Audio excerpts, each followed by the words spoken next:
very good evening, everyone. Welcome into your box seat, brought to you in association with Woodlands Stud. Great supporters of ours, as we know. Michael Guerin, the countdown to the Cup. We're inside 3 weeks out from it now, and there's a whole lot of moving parts here. Evening, mate, and big hi to everybody. Hope Wednesday was nice to you. Just when I thought I was getting a handle, Greg, on what was going on, and there was a pathway to the Cup and the Dominion, which was easy enough to track, everything's changed.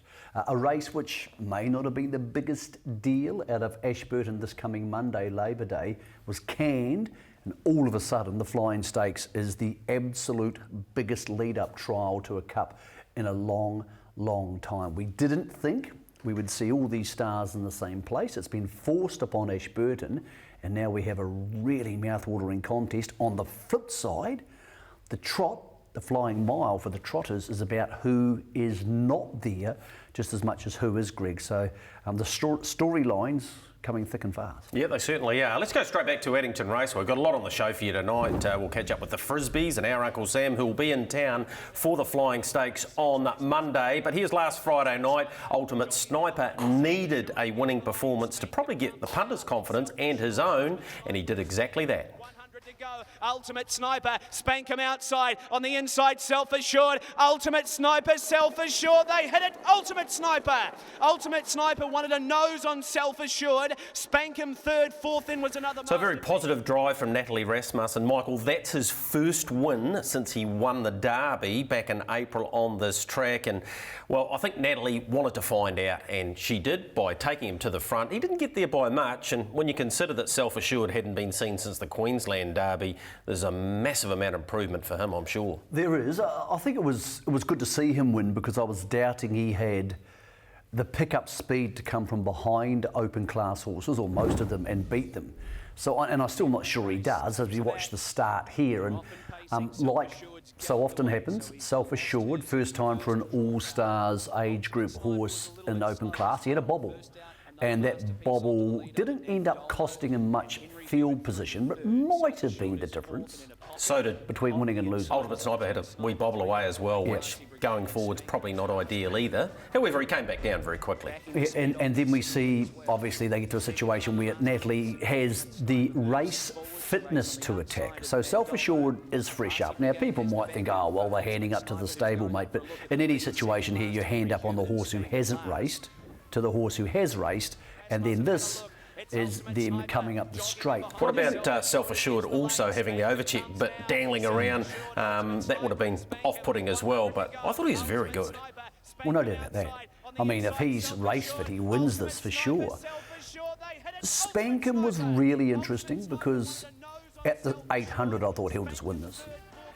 And he has underperformed a touch on a sticky track in the Easter Cup before, but I thought he had every reason to win. In saying that, people will look at the times and the sectionals and the fact he was off a 30-metre handicap, and it's very easy to see why he didn't win. But I still thought he didn't show as much ready acceleration, and maybe that was the sticky track. So obviously a pass mark for the top three. Self-Assured should have the most improvement, but Spankham's the one who now goes back on to the front line for all the races for the remainder of the season, unless he goes to the Easter Cup. Nondolo was good in behind. Yep, another masterpiece. Nothing wrong with him. First up too. And then we have sort of a gap back to the rest. Now, that some of the other horses, either in that race or some of the other horses in the open class ranks, are now starting to get more distant, because the Self-Assureds of the world are coming through. Now, excuses for the Dunbarn. Spoke to John yesterday. They've had a lung infection through their barns, so both Classy Brigade and Henry Hubert, who I thought underperformed compared to what he did first up, had an excuse. So I totally understand that, and now you can expect to see them at Kaikoura, because they're going to need another race. But let's get to those top three you talked about, starting with Natalie Rasmussen. That's been what you've been looking for. Oh, most definitely, Greg. The race panned out pretty good. He stepped away okay, and then once sort of there was that bit of speed early, and then when they backed off, found the top. And he's pretty good when he finds the top. I think he's just getting that little bit harder each start, a little bit fitter, and I thought he stuck on really good. The other guys were coming at him hard, but he did try hard. Right, pathway for him at this stage? Probably Ashburton now. He's a sort of a big burly guy. I think he needs these runs under his belt. So looking at Ashburton, Kaikoura wouldn't suit him, so not there at all. Then just see what happens after that, but into the Cup, hopefully. We knew he was a nice horse. How did he feel? Yeah, look, Greg, he's, Mark said before the race he was just not quite screwed down yet, but his first jump into the open class ranks, he definitely didn't disgrace himself and, really tried hard up the straight, and I think it'll be a push to stay on that one. Well, his road to the Cup continues, and you must have been delighted. I was, Greg. He gave the others 20 metres, so, turning in when I asked him to stretch out, he looked like he was actually going to win it for a moment there, but I think just the handicap and the conditions tonight were testing, and it just took its toll. And you keep talking about him being on the way up. This wasn't his grand final, was it? No, that's right, Greg. No, we'll look forward to Ashburton with him, and that should probably top him off. And we'll have a look at that field very shortly. Just explain that to me before we have a look at our Uncle Sam. So there was 2 sets of fields. Normally it's the last race on Ashburton Flying Day is sort of the middle to getting close to open class horses. There wasn't enough of them, and there wasn't going to be enough in the Flying Stakes, so bang, the club put them together. It's been a race, what used to be C6 and faster, for want of a better word. Been a race over the years which a lot of very good horses have come back, and horses like Adore Me and good horses have used it as a pathway. I think Mainland Banner actually might have won it. She did. On Flying Yep. Stakes Day. Now, they've got 4 acceptances or 4 entries. They can the race because they can't go with 4. Crucially, Ultimate Sniper and Self-Assured were in those 4. So they slide across now with another masterpiece to the Flying Stakes. So all of a sudden we have most of the good horses for the Flying Stakes, including Cruise Bromac, who comes across from Australia, and our Uncle Sam. We'll talk to their team shortly. So they're sitting there and we're thinking, okay, this is a good race. You put Self-Assured in there, who you could make the case might be as fast as any of these horses, Greg, and Ultimate Sniper, who we saw winning there. And we've both been pretty hard on Ultimate Sniper, but he's obviously only just a 4-year-old. All of a sudden we have a race where we have enormous implications for the New Zealand Cup. Here's 2 of them. If Spankham comes out and gets beat this week, he's 2.2 for the New Zealand Cup. He gets beat in that field, you start going, well, is he that good at 2.2 chance? This is where things get tricky.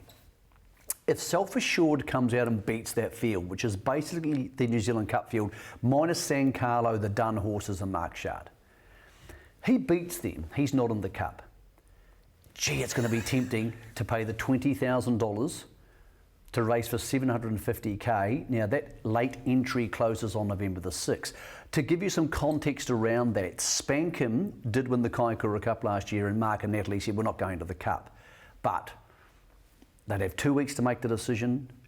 If he does come out and beat those horses on Monday, they will tell you right now, Pert and Rasmussen, I'm sure, that he's not going.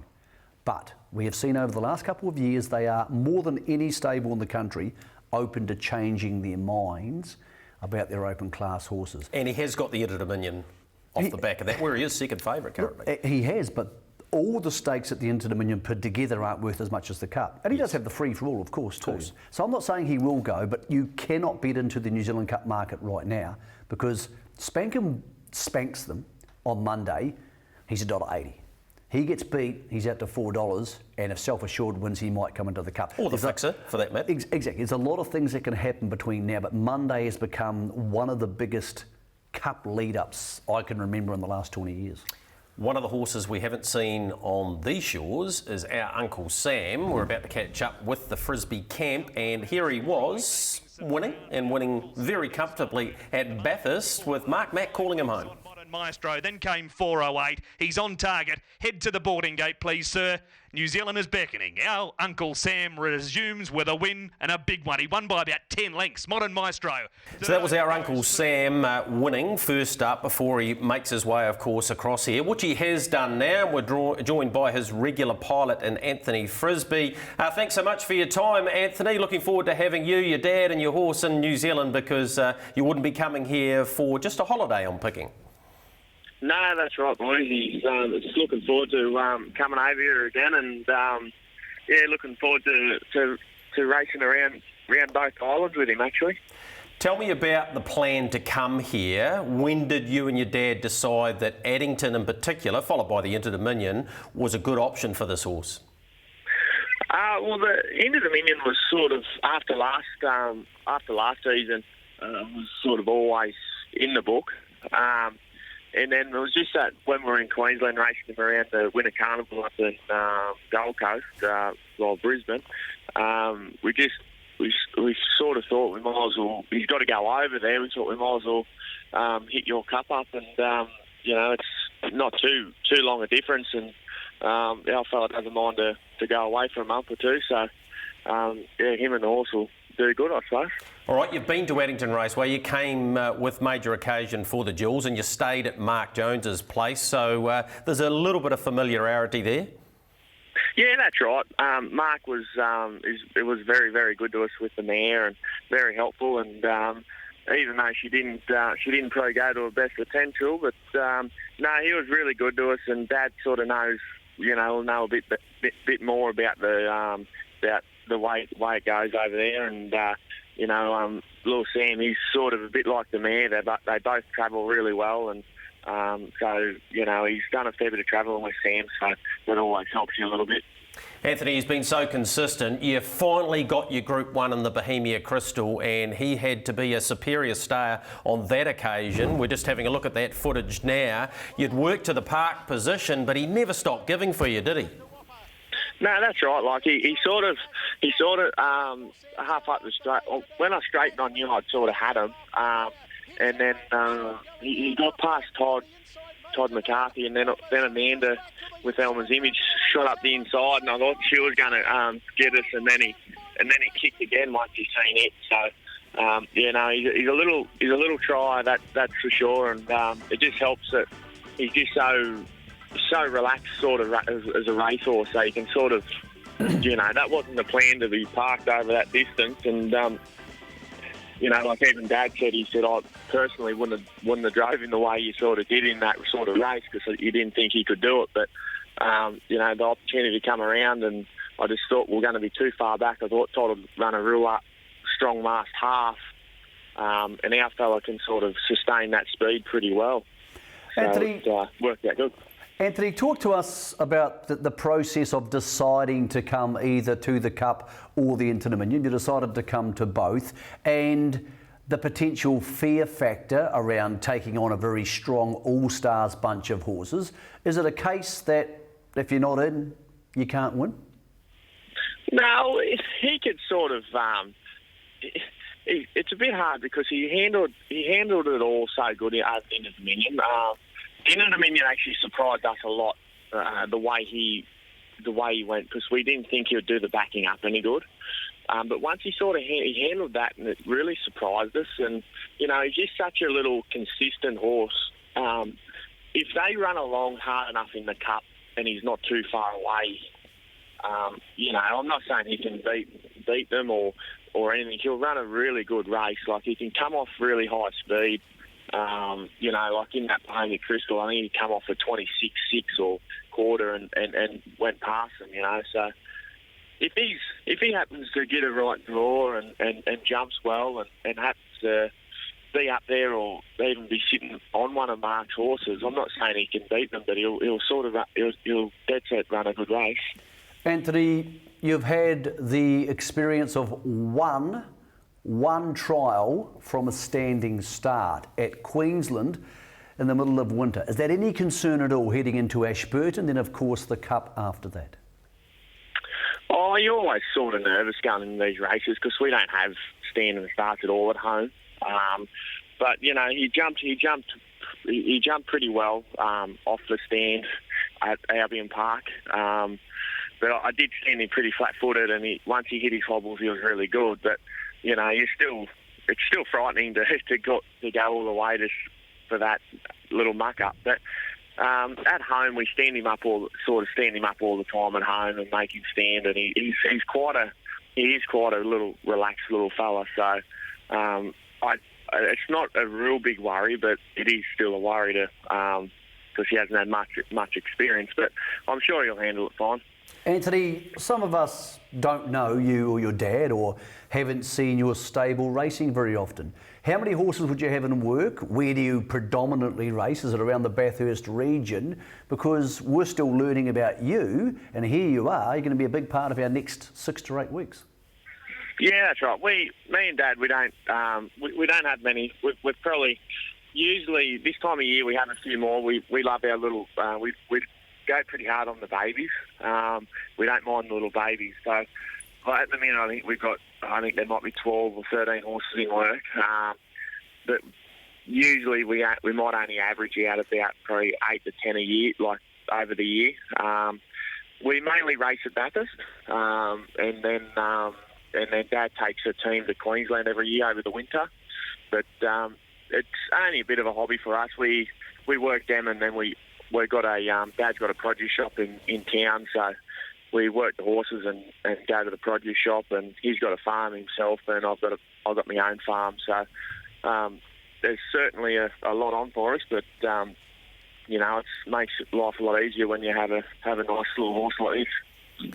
Yep, it certainly does, Anthony. Hey, we really appreciate your time. You've got the outside barrier draw at Ashburton, so you'll get every chance to step away. Plenty of room out there, and we look forward to catching up with you and your dad on Monday. No worries at all. Thanks for your time. Anthony Frisby. Great story. It is. I didn't know that. I've met both Chris and Anthony in the past, but not for very long. They own a produce store. There you go. So they're good storylines, and he's not the most imposing horse, and that win last week doesn't mean much. But he ran second in the Hunter Cup, and he was second in the Hunter Cup beating 13 or 14 metres by Tiger Tara, but he beat the rest by the same amount. And included in that rest were very, very good horses like the Fixer. He also ran second in the Inter-Dominion Gregory, included in that bunch, Spankum, Cruise Bromac. So he knows how to beat good horses home. Whether he can win one of these races, I doubt. But he can certainly be a place factor in them. It's great to have these people coming. San Carlo for Steve Donoghue. These guys. Amanda Grieve, interestingly, is still listed as the trainer for Cruise Bromac, which I think is a good thing. I don't think too many people would be comfortable if he kept sliding across to the All-Stars. So I think those different variances for the Cup Carnival is a real strength. And hey, he may not win, Greg, but there's a Cup, there's a free-for-all, 3 Inter-Dominion heats and a final and an Auckland Cup. So there's lots of races for him to aim at. And I keep going back to it. Thank God these Australians are turning up. Different storylines. We don't have many produce store owners in New Zealand racing in the Cup this year. No, we certainly don't. The Ashburton Flying Stakes on Monday, the key lead-up race, of course, each and every year to the Christchurch Casino New Zealand Cup. Won last year by Eamon Maguire. Got a message from Tony Gower, who part owns, along with the big syndicate. Eamon's finished, unfortunately. Set a record in this race last year, but I know you guys love the show, and we loved your little horse, and I'm sorry to hear that he won't be back on the racetrack, but he certainly provided plenty of sort of a forgotten outstanding performances. He won a Messenger and he won the Jewels. But because they get injured and things move so quickly, we've all moved on from him. But he did a super job, so... Self-assured, $3.20, second favourite behind Spankum. Of interest there is by the time this program goes to air, Self-assured will have a driver, I would imagine, and who that will be. Grand Chico's under offer to WA, so there is potential for him either to come out of this race or still race, and he may not be sold. So Blair Orange drove Self-assured last time, so there might be a change there. And obviously our Uncle Sam's $51 if you want to back the Frisby star. Chase Auckland, unruly for him. That's crucial. Chase Auckland goes to the unruly. I can't imagine they're going there this week and then not going there for the Cup. That doubles his odds in the Cup. Because rather than leading or trailing in the Cup now, he's going to be off a handicap. Huge, huge difference. Can't have him in the Cup at all. Hope he wins for the owners. Good luck. Key factor there, 2 things. Self-assured has to improve on last week. If he comes out and wins, everything changes and we go, what's happening next? We just won't know. Secondly, the Fixer's $10. Defending New Zealand Cup champion. He's $5 to win the Cup. Exactly. $10 in a race where if he steps to the lead trail, he's got to be a chance. So a lot's going to depend here on the start. They run so fast, the last 800 at Ashburton, 55 seconds would be normal for this type of field, that it's going to be incredibly hard to make ground. And I'm not sure there'll be many attackers. No. So I can't remember a race I've gone into thinking, wow, the repercussions out of this are enormous on so many levels. And that includes the potential sale of Grand Chico. It includes the unruly and the standing start manners of Chase Auckland. It includes whether we see the Fixer leap right into the head of market or disappear back down the back. It's going to be a really big day on Monday. And that's just the paces. All right, so the cup market stands like this, although you're saying to me you basically can't bet into this at the moment. It's totally untouchable. No. Well, go for the top. Spank him. No. Even if he bolts him by 4 lengths, he can't be any shorter than $1.80. You're taking $2.50 he's going to win next week, so forget him.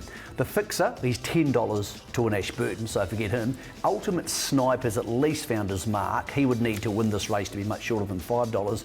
And then the rest of them are horses who you don't want to be on to win just yet. It's an intriguing time because, much like the Cox Plate this week for the Gallopers, we love great horses, and when Lazarus was in the New Zealand Cup it was cool and it was a cool experience, but there wasn't a lot of intrigue to it. Same as Winks in the Cox Plate. This week's Cox Plate, you're like, oh wow, this is really interesting. I'm not sure what's going to happen. And this New Zealand Cup has that flavour too, Greg. So I think it's a real positive. I love seeing champions, and I think everybody loves seeing champions. But I also think races that punters have lots of options to play into can sometimes be a refreshing change. Just one North Islander, Mark Shard. Star Gallery has come out of the Cup. Now, I was speaking to Brian Rabbit yesterday, and he said Stephen Reid hasn't ruled out, because there's nothing come back, the free-for-all still...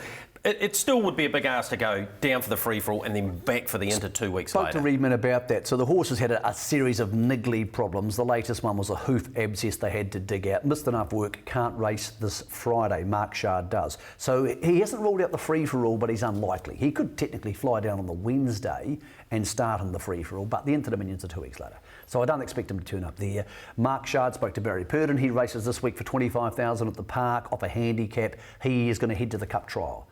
The only North Islander going into the Cup. So, look, it's not great for the North Island, South Island thing, but I don't think punters care too much where the horses come from. It would just be nice to see a few more either turn up or, Greg, be retained in the North Island. All right, we'll leave the free-for-all paces there just before we go to a break and then come back and have a look at the Square Gators.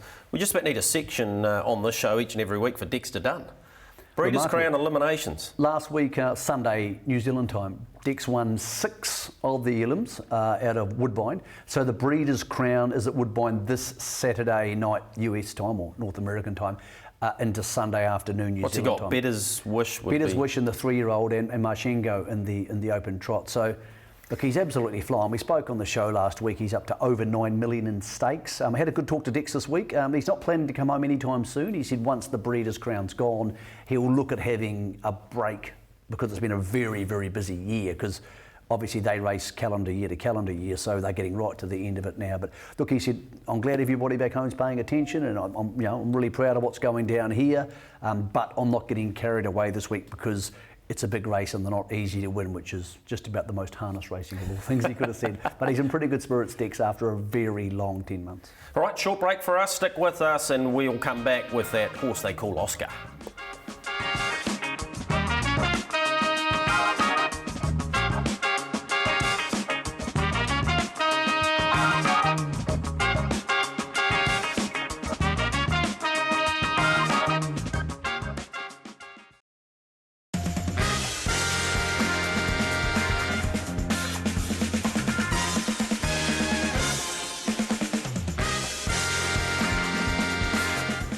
Welcome back into your box seat. Let's get on to the Trotters now, and Oscar Bonavina. Mobile start, wanted to see how quickly he could get off the machine. 11.5 seconds for his first 200 metres. Watch the way he leaves here, Michael, and this is important going forward to the Inter Dominion if he goes there, which we know is very much up in the air. What did you just say? 11.25 seconds? 11.5 seconds for his first 200 metres. No, that was 180 metres. No, his first 200 metres, his first furlong.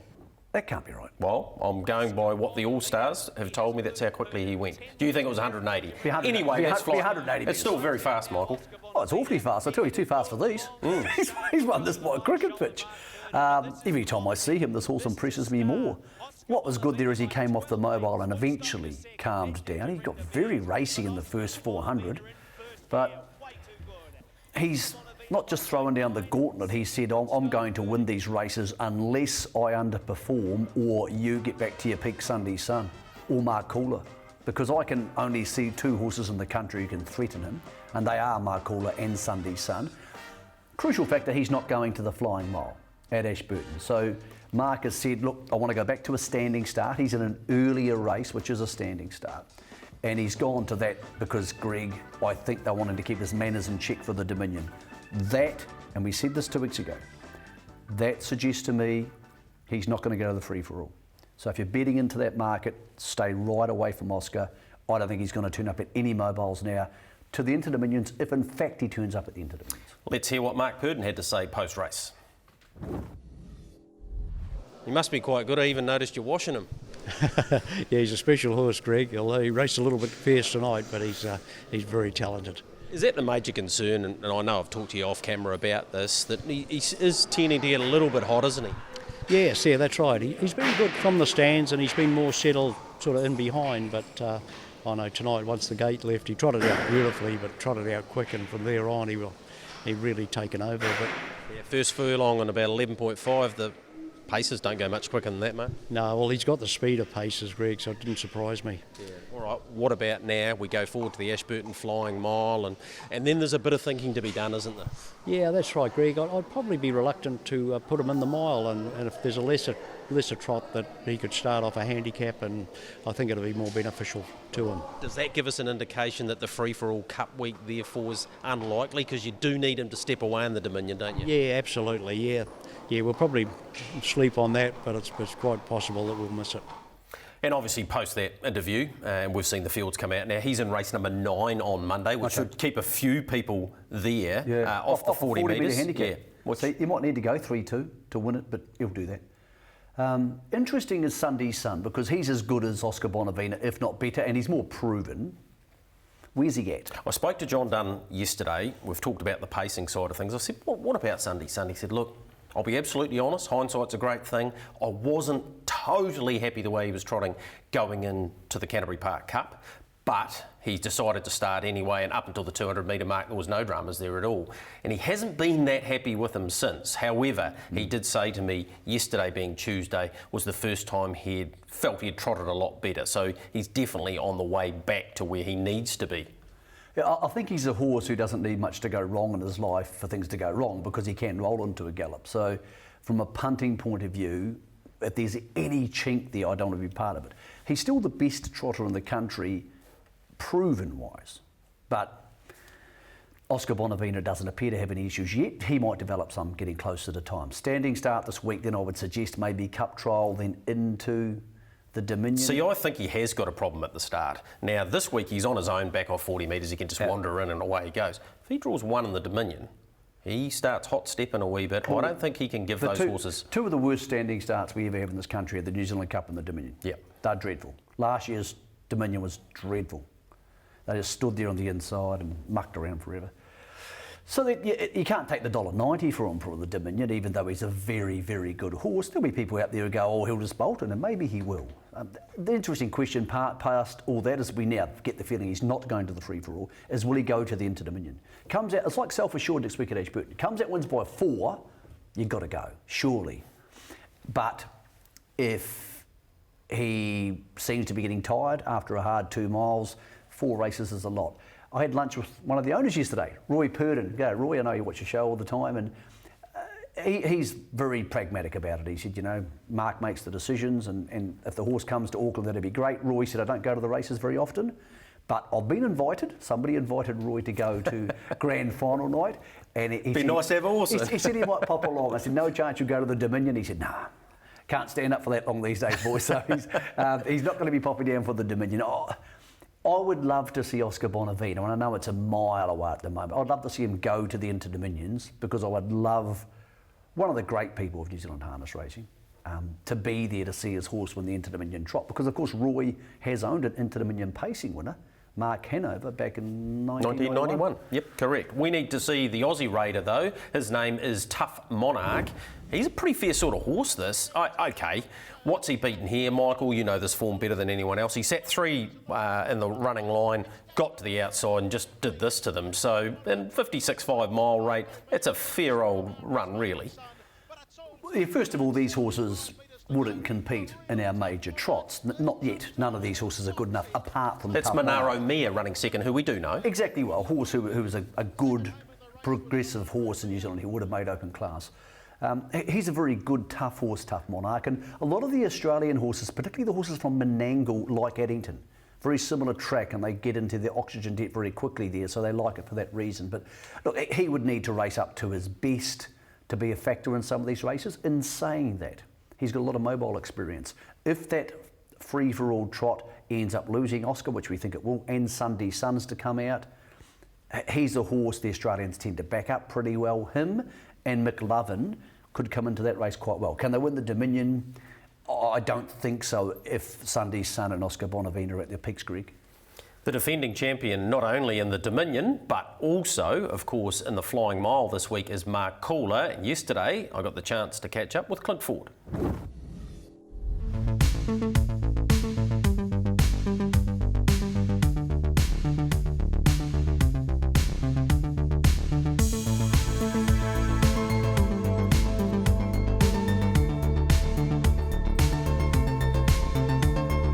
Clint, the family must have been delighted with his first up run. He was pretty brave, wasn't he?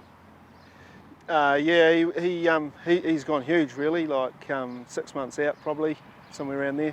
And to do what he did, 55 second half, and you would have expected him to win probably. How did he bounce off that run?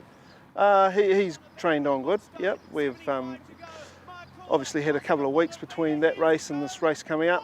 We probably would have liked to hit out maybe last week, but there wasn't a rating there for him, so we didn't. What about preparation-wise now he's a 7-year-old? It's a lot different to what you've done in previous seasons, so is it a bit harder, do you believe, to get him to absolute peak fitness? I don't know, Greg, really. He's not, I don't think he's quite at peak yet. He's probably getting close. He'd need another race, to get up there. Saying that, they're going to run a time on Monday, I'd imagine, so he'll have to be pretty close to it. He's not a over grossly sort of doer. He's quite lean and trim, and as far as stallions go, he's not really heavy, which is probably a plus for him. But I haven't really done much more or different to what I did last season. I might have done a bit more of the longer, slower prep instead of 1.5 mile, 2 mile hit outs. But I do a lot of 3 mile work. He equalled the New Zealand record last year at 154.5. Do you believe he's in similar sort of shape then? I'd like to think he is. I'd like to, just it'd be great. Wouldn't it be great to? That's the only regret I've given up the drive. I'm not going to. Whoever wins this race on Monday is probably going to have the sort of the glorified raps of driving the fastest trotter in New Zealand ever. So, How different was that, Clint, sitting in the stand for the first time with this horse since he was a 2-year-old when Jim Curtin had a couple of steers? Yeah, it's you're always wondering what's going to happen, especially the first start back, and probably the biggest thing that I notice is the previous week I sort of start thinking about the race, and when you don't have to drive them, it's a bit different. So I'm just cleaning gear and making sure everything's packed in the bag and gearing them up on race day, and things are probably a wee bit easier for me. Then Shree just gets in and steers them round, which is like in previous times when I've driven the horse, you get out on the track and it's sweet as, just seems like another maiden race. But when you're thinking about that and you're gearing the horse up and you're cleaning gear and packing gear, you think, shit, what have I forgotten? You know what I mean? But no, it was good. It was cool. I enjoyed it. So you're a good watcher then? Oh yeah, I enjoyed it. Win, lose or draw, I've done plenty of, but all of it, all of the above. So I just enjoy the horse as long as he's competitive. It's pretty cool. What about the Trotters at the moment? It's a different scene to when you arrived in 2016 and you nearly beat Mombay in the free for all. There's some really smart horses in this grade now. Yeah, there is. Majestic Sun's doing a great job. Saying that, 6 months ago or more, I was up staying with James Stormont, and he says, don't worry about it too much, it's just the changing of the guard. Well, I'm looking at the field, well, the field's not out yet, but the nominations for the race this week, and I reckon there's a few of the old guard, there's a bit of go on the old guard there still. Yeah. So it'd be good to see them all come back, the likes of Mombay, and great things happen, and have a really good race. And break that record. Clint, your hand was probably forced last year. You raced in the mile and then you freshened him up and he went straight into the Dominion. Are you likely to have a different pathway this year? Well, I've got my ideas. We might have to sit down after Monday, see what pans out there, and go forward from that. But I'd dearly love to head to Kaikoura and compete up there. But unlikely to go into the free-for-all on Cup Day? What's your initial thoughts anyway? Hey, I'd love to, but I think just personally, and I've been talking to a lot of other people, and everybody's got different opinions, and I probably think that race, which is going to be another pretty fast hit out, is probably a wee bit close to a 2 mile stand, you know. Would you like to see the races reversed? Would you like to see the Dominion on Cup Day? Hey, the Dominion's the pinnacle. That's the one that everybody wants to win. You know, that and the Roe Cup and I guess the Inter-Dominions this year for the Trotters. And I think, it should be, without taking the gloss off the big race for the Pacers, I think the Dominion should be on Cup Day as well. I think if it was reversed, I don't think Oscar Bonavina's not going to go in that race, is it? No, he's not going to the free-for-all. No, see, so. But saying that, it's going to put a lot of the sort of underrated ones will all go on that, won't they? Gives them a chance to win a Group 1. Yeah. I'd love to. Yeah. I'd love to, but like we've got second in it once and last in it. Yeah. Out of 2 goes, so yeah, sort of. I'm not sure. Who do you fear? What's the one horse that you're thinking we'll have our work cut out here to beat them, or do you not fear them? Hey, if Mark Caller's going as good as he did in that Lyle Creek race, nothing will beat him. I'll tell you that much now. But I mean, you've got to respect everybody in it, and especially the ones trained by the 4 big guns really, the Hopes, the Purdens, and the Duns with the Sunday Duns, Sun. and Paul Nen. Yeah. You know, that's the way I see it. But stranger things have happened at sea, I suppose. Yeah, it's always really refreshing catching up with Clint. He's a realist. He knows he's got a very good horse though, Michael. He's got a great horse. Interesting comments there, I agree with him. The Dominion should go back to Cup Day. I think as much as it's a nice highlight thing for show day, does anybody go to show day to just watch the Dominion? And would that be lessened by how many people would go to show day to watch the Trotting free-for-all? I think we've got it backwards. Nobody can convince me we're seeing the best version of the Trotting free-for-all on the first day. Mark Calder this week gets a beautiful opportunity heading into the flying mile. Cherie's on from barrier 1. I don't see many challenges here. I don't see many horses who would want to race him flat out over a mile. The key factor, and you're on track on Monday, is that correct? Yep. If you can find out from John Dunn where he exactly thinks Sunday Sun is Monday. If Sunday Sun's at his peak, I think he still wins. But if he has any concerns about him trotting at his peak, then I'll want to have everything I can on Mark Calder, because either he leads or he sits in the trail and you still get a crack up the straight. It's not just a race in 2, but the others are going to need to massively perform to their peak, or the other 2 underperform for one of those 2 not to win, I would think. Okay, so the last 2 editions of this, Great Things Happen, won it 2 years ago, and Mark Calder, of course, came out last year and delivered this, an equal New Zealand record time, 154.5. It's still jointly held by 3 horses, and he's one of them. What I loved about this was he just never stopped finding the line here, and he obviously went on and won the Dominion. This was his last race leading into it too, if you remember. Those big stallions, when they're in the zone, can just do wicked things. And we've seen that in recent years with Lazarus and this horse and a few others. He's been quite a different horse after Christmas. His post-Christmas record compared with his pre-Christmas record in the last 3 years is staggeringly stark. Yeah, except for his 3-year-old year, it's really gone the other way, hasn't it? It really has. So I think he'll win this week if Sunday Sun's not at his peak. And I'll be honest with you, I'm watching the race in Melbourne because I'm going to Melbourne this weekend. I'm going to watch them prelim. And if Sunday Sun looks happy, maybe I won't bet. If Sunday Sun, to me, and it's only one person's opinion, I could be wrong, of course, doesn't look like he's warmed up entirely happy, then I'm going to back Mark Calder and I'll have a serious bet on him. All right, this time last year you asked me for the Dominion winner. I'm going to ask you the same. I can't tip against Oscar Bonavina, but I can't back him, A, for 2 reasons. Short odds and B, the standing start. What about you? Yeah, I have to stick with him. I just think he has the potential to go anywhere now that he wants to go, and he's decided clearly this is the race he wants to win. And you're right, the odds are extremely short, but on the performances that we've seen from him this season, it's going to take a very, very good horse to beat him. Mombay was supposed to go to the Flying Mile this week, a race, of course, that he's won before. And he came to the trials yesterday, Tuesday. That's him in 3rd position, following a couple of paces there.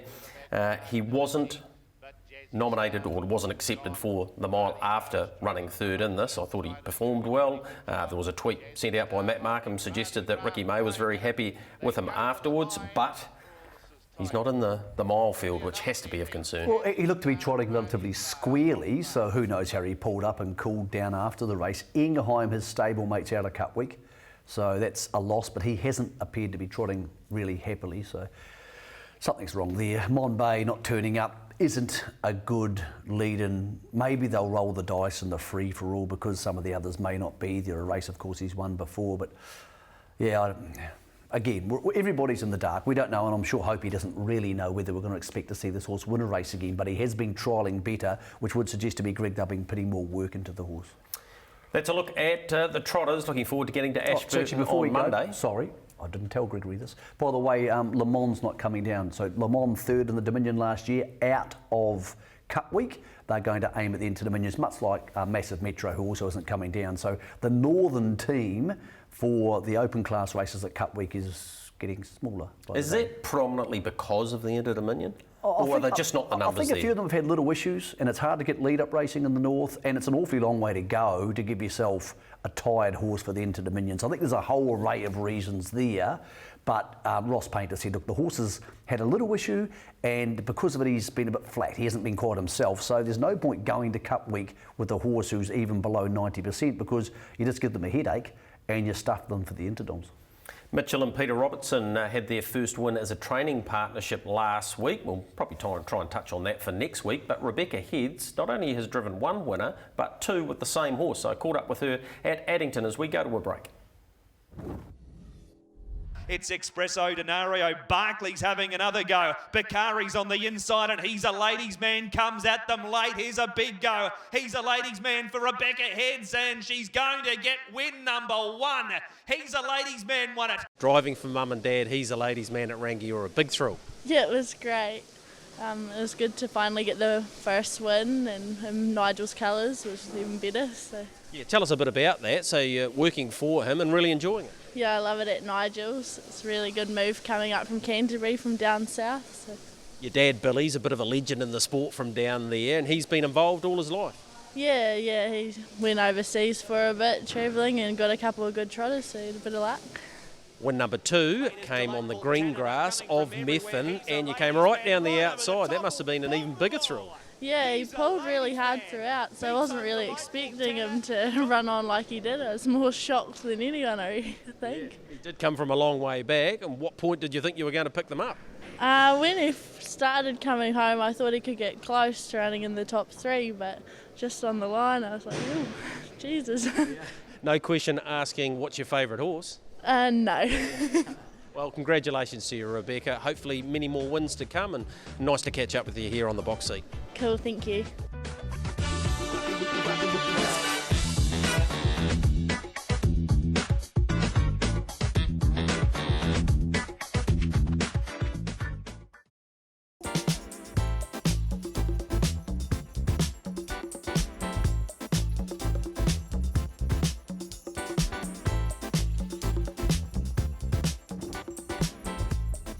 We've just had Rebecca Heads in her first couple of winning drives. What about this kid here? Zev Meredith, driving for Brent Mangos. He gets this one home, Michael, which was formerly trained in the south, have horse world travel. His first drive, he ran second with Gladimir. He didn't even have a licence a fortnight ago.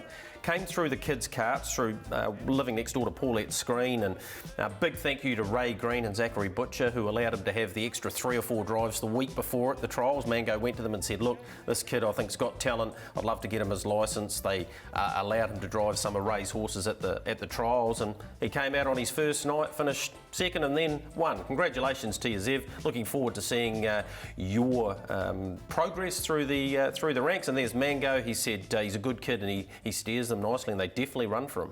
He's the leading junior driver UDR in the country at the moment. So he had 2 drives, 1 ran second and 1 won. Good on you, Zev, and well done to Rebecca as well. It's one of the cool things about the show, I know you do most of the work with him, is getting people's first winning drive on television, because you can ask harness racing drivers any question. Most of them can't remember what happened 4 weeks ago. Everybody remembers where their first winner was. Regardless of how far back it is. Of course they do. So congratulations to Zev and to Rebecca.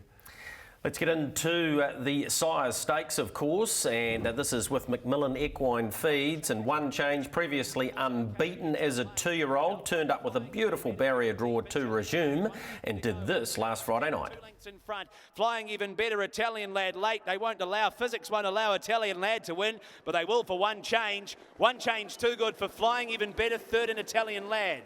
Then came Per Dan, down to the bone, Skippy's Delight.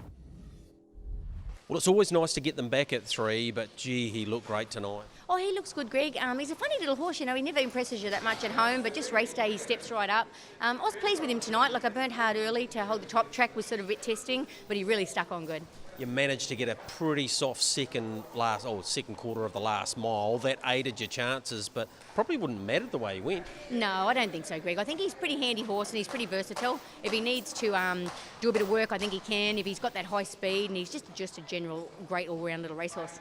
What about the plan now to Cup Day? Does he come back for the other heat, or do you find another path? Look, I'd love him to get into the next heat, but now he's won one, you know, it might be a bit hard getting a run. And what he's rated at, you know, he'd be racing Spankum tonight, so you couldn't do that to him. So we're sort of going to be caught between a bit of a rock and a hard place now. I don't want to take him to Ashburton for the Flying Mile, because that's what he'd probably have to be in, you know, or the Flying Stakes. So just wait and see. Hopefully that next heat, if he can get in. Well, he's in, and he comes up with the outside barrier draw. Copperfield's come out of that race, so he'll start from position 8, but that was a perfect return for him. You couldn't but be impressed, though, by the finishing burst of Italian Lad. You know, we could have shown you the finish of the Jewels and it all looked exactly the same. One Change leading in the wet in relative daylight at Addington and being chased down by a Flying Even Better who couldn't get there. It was exactly the same finish, more or less the same way. Winning margin was just bigger. What is different is Italian Lad is added to the mix. So One Change is top dog clearly, until we are given any other sort of indications that he's not. This week's heat. This week's different, Flying Even Better because he has the gate speed, could potentially lead, but the interesting horse is Italian Lad. Now, Italian Lad's off the second line here. How is he $2.50? That doesn't make any sense to me at all. He was fantastic last week and he can win a very good race. He might even win this race. There's no chance he can pay $2.50 and there's no chance I'm taking $2.50 to find out. Now, he's currently on the unruly. I'm absolutely adamant for him to win the Sires Stakes. I believe they'll take him off that. Bizarrely, you should say that. What we have coming up on trackside in the next couple of weeks is the top 10, what we believe to be, and we could be wrong, Sires Stakes performances in the last 30 years. And Gregory, you found out a stat about them yesterday, because you think to yourself, well, if One Change leads to Sires Stakes, Italian Lad can't come from the second line or anything else and beat him. Of the top 10, what we believed to be the top 10 performances in the last 30 years, all of those 10 winners came from outside barrier 7. Amazing, wasn't it? You think a sprint race at Addington, that couldn't possibly happen, but as we've seen with Alexandra Park, with the all-mile nights, the winners can come from anywhere as long as the tempo's on. Yeah, dead right there, and they may well leave him on the unruly for that reason. Speaking of Sires Stakes heats, here's the final one in the north. I think lineup gets its chance here. Mighty Louis was third in the heat, and Copy That obviously won it, but barrier draw-wise, lineup, beautiful pacer, isn't he? He's got a massive chance to win this. Yeah, okay, he's got a really good chance of getting across, maybe leading. He could potentially hand up again, but I don't think they maybe would this time. Mighty Louis is a lovely horse, Copy That, and Bad to the Bone will improve enormously on last start, where he was never really given a chance by the barrier draw, just cruelled him there. Interesting heat. Is the winner of the Sires Stakes final there? Probably not, but it's going to be a good form race heading forward. I agree with you. Line up for me on there. Just back to Addington Raceway and the Dunstan Met Mega Series. Just wanted to bring you update points-wise. This has been run over the last couple of months. Scorcher got to 51. Cruiser's not in this week. Neither's Let's Hustle. I'm pretty sure it hasn't. Yes, it is. Let's Hustle is. What do you get for winning this? 10 points if you win a race, but it's $10,000. There's $20,000 in the pool. So Scorcher has gone from a maiden to the top of the points list there, and only Let's Hustle can catch it on Friday night, and then it's broken down the last 10,000 through the next sort of 4 or 5 horses. So cool. Great series, and really has encouraged those types of horses like Let's Hustle, Scorcher to basically go around every week at Addington. Have you spoken to anybody at Addington about where things sit with hospitality and buying tickets and stuff? Yep. You need to get in because hospitality-wise there wasn't much left, and I know the Lindau Lawn and those types of places are all filling up pretty fast. So things are very, very positive in that regard. Okay. Riverton Cup last weekend. Paddy Proudfoot. And also we actually had one of our good southern men had an accident. So fill us in on both of these. All right, so here's Paddy Proudfoot storming down the centre of the track. It was a pretty deep race this. That's Robbins Playboy, who goes in the Tuapeka Cup on Sunday, their big day at Forbury Park. But this was nice to see Paddy Proudfoot. He's really developing into a nice horse. He's won 5 from 11 now. I'm sort of hoping he might make his way to Addington Raceway. Obviously, you may collect... For the south of the Waitaki series, yeah, maybe? Well, look, he's a genuine Country Cups type horse, a middle grade type horse, and with no You May Collect coming, that was a nice fill-up for the Barclay Ellis team. So, yeah, the Tuapeka Cup should be a good race. Milne? So Alex had a smash? He had a crash. Race number 2 it was on Sunday. Wasn't a whole lot of fun to watch, and I spoke to Alex yesterday, and he said... Look, I don't bounce like I used to. I'll be kind to him here and say that he's in his 60s. That's him in the blue cap, runner number 2, and things just got a little bit tight, and he got flipped over. He said to me, "Those American carts, they're no good." I ended up on me back. He lost consciousness. This is the last part he remembers. He said he felt himself going to the left. Stiff and sore. The horse has come out of it okay. Had a couple of superficial wounds. May have needed a couple of stitches, but he said it was a real shame for Pretty Az because she's quite a nice mare. Trained by Craig Lawrenson, and they called that race off and re-ran it, obviously without Pretty Az. So nice to hear that Alex, who's been around the game for a long time, is A-OK. He said, I iced it the night before and I didn't miss any work the next day. So he's A-OK. They breed him tough down in South. They certainly do. You're feeling OK, Alex. He's one of those people whose name has been in harness racing as long as I can remember following harness racing. So I'm glad to hear he's all right. And obviously we never like to see that stuff, but we're showing it to you because no one was badly hurt.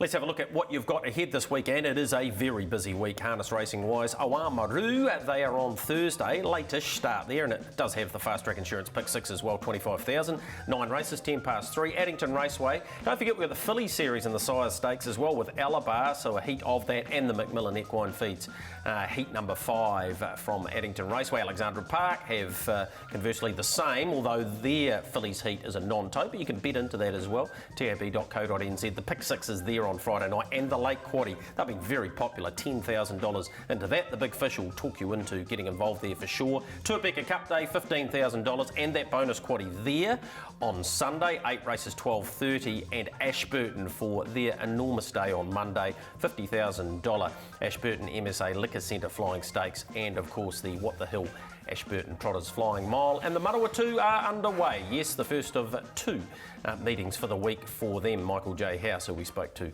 last week, of course, will be there with numbers, I would think.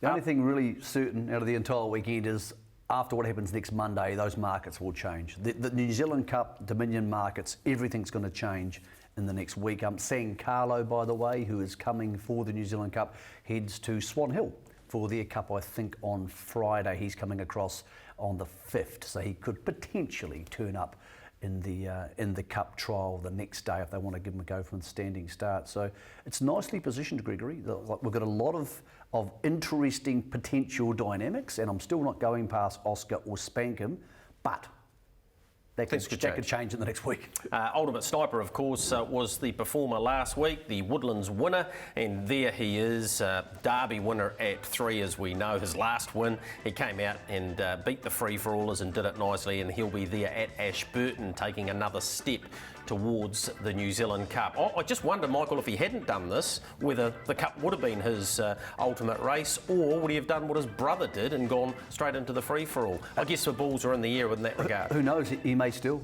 Self-assured's the one with all the question marks over him, but plenty of other horses could change. Bets of the week so far been a total disaster.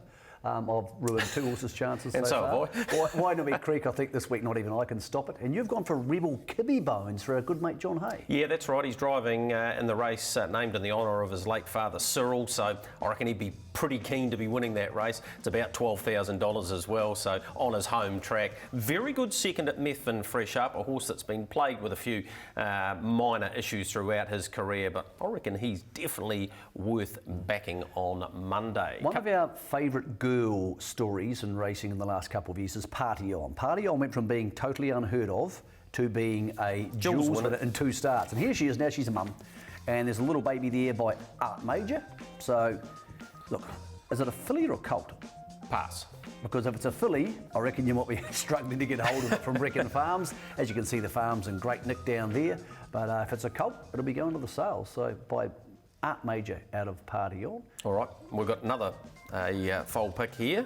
I'm not too sure. Better's Delight, Carlos Pixel. This is a Nixon bloodstock from Victoria, and Carlos Pixel, obviously outstandingly bred, top class horse, but out of a wonderful mare in herself. And by Better's Delight, this one's going to be worth a stack of money too, so who knows, it might even potentially end up back on this side of the Tasman once they decide to go ahead and sell it. So we've got one by Sweet Lou as well. Why wouldn't we? Has it got a white head? Yep, there you go. You wouldn't have believed it. You could have not told us what it was by. It's out of My Exotic Lover. So again, beautifully bred, and it'll be worth a few dollars too, I'm picking. So we love the foal picks. It's always a great way to showcase some of our young stock, if you like, before we get to see them on the racetrack, and they're very valuable commodities. Just going back to the Michael House discussion last week. Had a lot of feedback on that. I have too, and particularly around what he had to say about the yearling sales, the 500, dropping it down to 50, or narrowing it down to 50, and the direct correlation with the Premier Days. A lot of people, well, they know Michael House and they know that he actually laughed at your correlation between you and him being similar. A lot of people don't like you, sort of thing. That's fine. Yeah. Anyway, it made sense what he had to say. Tell you what's coming up.